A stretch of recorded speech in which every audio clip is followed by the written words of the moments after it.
ఎంత డబ్బు పోగొట్టుకున్నా తిరిగి సంపాదించుకోవచ్చు, కానీ ఒక్కసారి నోరు జారితే అది తిరిగి మన దగ్గరికి రాదు. పైగా దానివల్ల జరిగే నష్టం చాలా ఎక్కువ. ఆ విషయం తెలుసుకునే లోపే జరగాల్సిన పుణ్యకార్యం అంతా జరిగిపోతుంది. అందుకే నోరుని అదుపులో పెట్టుకుంటే అందరికీ మంచిది. నిజ జీవితంలో అయినా సరే, సినిమా జీవితంలో అయినా చాలా మంది ఈ నోరు జారి ఎన్నో అవకాశాలను పోగొట్టుకున్నారు. దానివల్ల కెరియర్లో వెనకబడడం మాత్రమే కాదు, అసలు లైమ్ లైట్ నుంచి కూడా పక్కకు వెళ్ళిపోయిన సందర్భాలు అనేక ఉన్నాయి.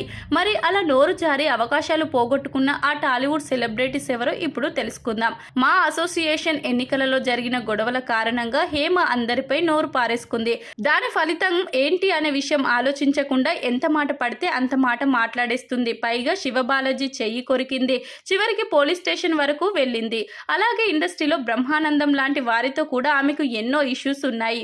దానివల్ల ఆమె కెరియర్ పూర్తిగా నాశనం అయ్యింది. ప్రస్తుతం ఆమె చేతిలో ఒక్క సినిమా కూడా లేదు. ఇక తమిళంలో కూడా ఇంచుమించు ఇలాగే జరిగింది. తన అభిమాన నటుడు రజనీకాంత్ సపోర్టుతో జయమాలినిపై సెటైర్స్ వేసిన కారణంగా ఇండస్ట్రీ మొత్తం వడివేలుని కొన్నాళ్ల పాటు బహిష్కరించింది.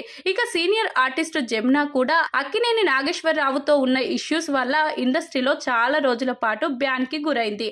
తనపై చేయి వేశాడు అనే ఆరోపణ జమున చేయగా అది పొరపాటుగా తగిలింది అనేది అక్కినేని వారి వివరణ.